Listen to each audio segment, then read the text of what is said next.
And it's just basketball. At the end of the day, it's just basketball. Like and subscribe on the way in the door, my people. I hope you all are having a truly fantastic day today on this Tuesday.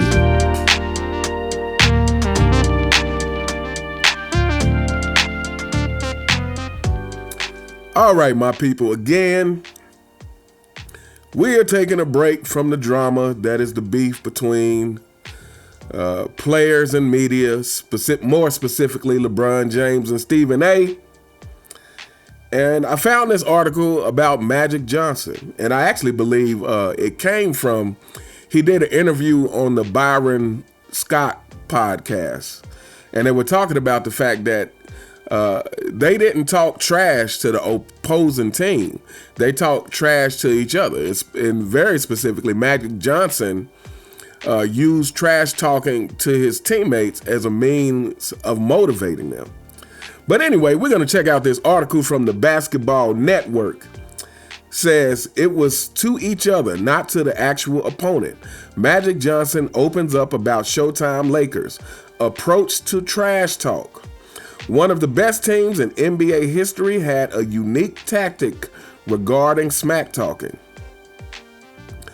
Says trash talk is a critical component of the NBA game. The game just doesn't feel as authentic when fans don't hear players from opposing teams chirping and jawing at one another in a show of competitive spirit.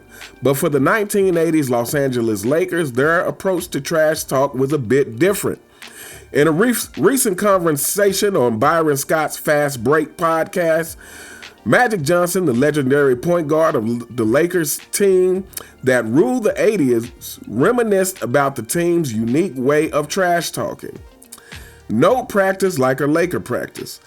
Johnson said their competitive fire burned bright in practice where they often trash talked one another.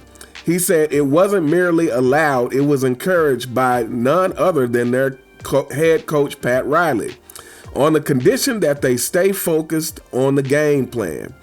Quote, "There's no practice like a Laker practice," Magic proclaimed.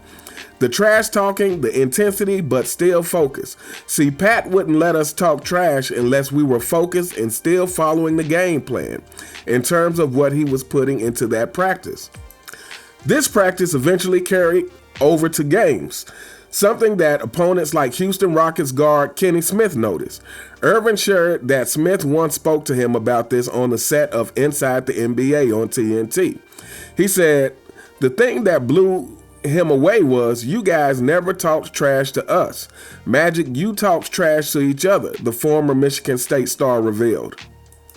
Says the rare time Magic talked trash to an opponent. Smith then opened up about the time their incendiary guard Vernon Maxwell took the task of defending Magic. Maxwell said he could guard him. Byron Scott chimed in. So me and Coop said, "Buck, did you hear what he said?" We made sure Buck heard him. Buck said, no, I heard him. As the game continued, Johnson waited for Maxwell's comeuppance, which arrived in the fourth quarter. But Buck, doing his thing. He waited until the last quarter because Buck was like that. Then in the last quarter, he went in the post and started skyhooking Max's A to death, Byron narrated. Max tried to take away the skyhook. Buck drop step layup. Man, we threw it in the post to him again. And you know me and Coop, Buck kill his A. He can't guard you, he added. As Maxwell struggled to keep the 12-time All-Star from scoring buckets, he soon began asking for some help from his teammates. It was at that point when Magic retaliated with his own trash talk. Buck got the ball and said, no, you don't need no help. Is that what you said? Scott recalled. Then he hooked him again. Magic may have been all smiles as he enjoyed playing with his teammates and decimating his opponents, but anyone who tried to get under his skin by engaging in some banter would get in trouble. And more often than not, it didn't end up well for them and their teams. Still, even if they didn't, Johnson still drew enough inspiration from his teammates. That's how the Showtime Lakers talked trash. It was to each other, not to the actual opponent. And yeah, so again, you know, I feel like I just did a video on Larry Bird where it's kind of talked about his leadership style and the fact that some players were jealous of him and that he was hard on his teammate. And so I thought this was a very interesting article talking about the leadership style of Magic Johnson and how they trash talk each other to motivate each other, you know. And if you saw the interview on Byron Scott, you know, Magic even kind of elaborated a little bit more, like you know, if Kareem was playing Olajuwon, you know, he'd say something like, did you see what Olajuwon said in the paper about him being able to guard you? And, you know, he would motivate Kareem in that kind of way. And so, yeah, I feel like the greatest players are also great leaders, and they find ways of motivating their teammates, you know. And Magic played with a fantastic squad of people, so I'm sure he didn't have to use the same kind of tactics that a Michael Jordan would have, who played with a lot lesser cast of people. But he still had to find a way within that to get everybody to play at that same intensity every single game. And what better way to do that than you know, kind of already stir up some drama between them and the next team by saying, hey, such and such from this team said they were gonna kill you when they come to town. You know, what you gonna do about that? And if you saw the Dream Team documentary, you saw some of that going on in the Dream Team practices where, you know, where it was East versus West, you know, Charles Barkley versus Karl Malone, and you know, Karl Malone. I'm trying to think. Where was Magic? And Barkley would score on Karl Malone, and Magic Johnson would be like, "You better get him back.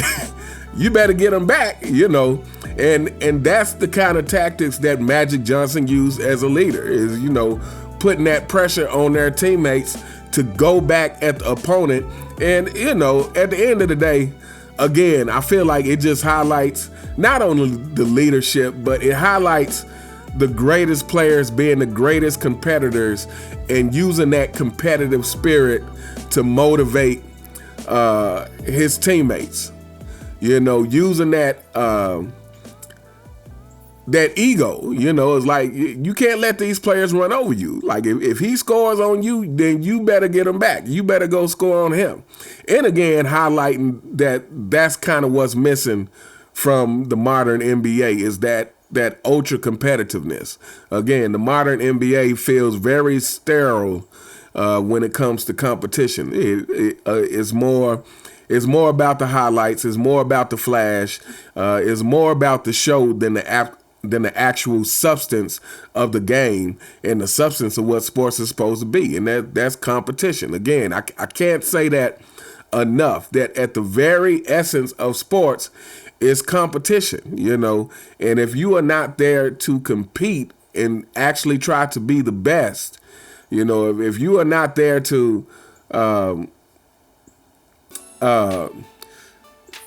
protect your rep, so to speak, and to make a reputation for yourself, you know, it's like, what are you there for? It's like, again, these modern NBA players, they just want the praise. I was just watching a video about Kevin Durant, you know, and the possibility of him being traded from the Suns, and you know, they're like praising Kevin. Of course, it had to be ESPN or one of these networks, but of course they're praising Kevin Durant, right? They're praising Kevin Durant for his play, while at the same time, in the same breath, saying, "Oh well, you know, the problem is the Phoenix Suns don't have a leader." That's because that leader should be Kevin Durant.